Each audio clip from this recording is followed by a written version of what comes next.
CISA under your leadership was pretty active in countering baseless claims about, the election and stolen elections. But how far should CISA's role extend in the disinformation, misinformation debunking space? Should it go much beyond election security to, I know you talked about 5G towers not spreading COVID, but how, should you be debunking all disinformation, misinformation at CISA? What do you think?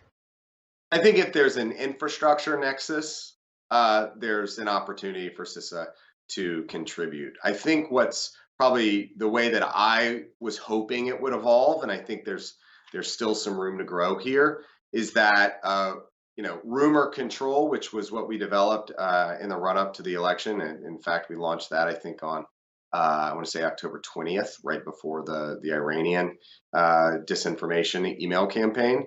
But that sort of infrastructure for rumor control, that's a skill set, that's a discipline. That discipline can be augmented by subject matter expertise on whatever the topic of interest is. So whether it's COVID, you can layer it on top. If it's 5G, you layer it on top. So I think CISA has an opportunity to, just like disinformation as a service is emerging, disinformation for hire, rumor control as a service, pre-bunking, debunking disinformation as it hits us on those infrastructure related and national security related topics. I think there's plenty of opportunity there.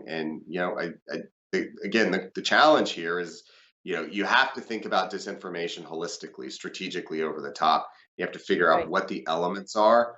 Disinformation, pre-bunking is one, but civic education, awareness building on how these things happen, digital literacy. There's so much opportunity out there for the government, but also the private sector and others to engage.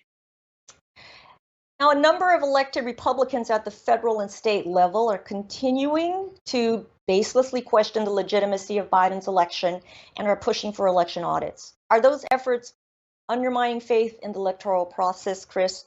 And could that spill over into 2022 and 2024? Ellen, we've got like 2 minutes left. You ask me a question like that? Come on. Absolutely. I mean, what's going on in Arizona is a travesty. The Senate liaison just quit because of the inconsistency, the lack of transparency, and the lack of integrity in the process. There are certified, approved audit processes out there in firms, and it's not like audits just fell off the back of the turnip truck.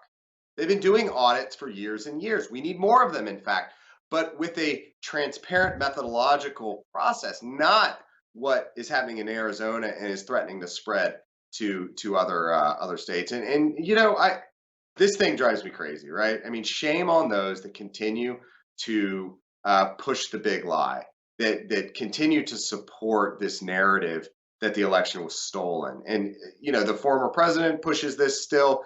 When it all comes down to it, this is all about this is a power play, and this is about fundraising, and that's all it is. And it's a shame because the United States of America has it all on the line right now over a couple bucks.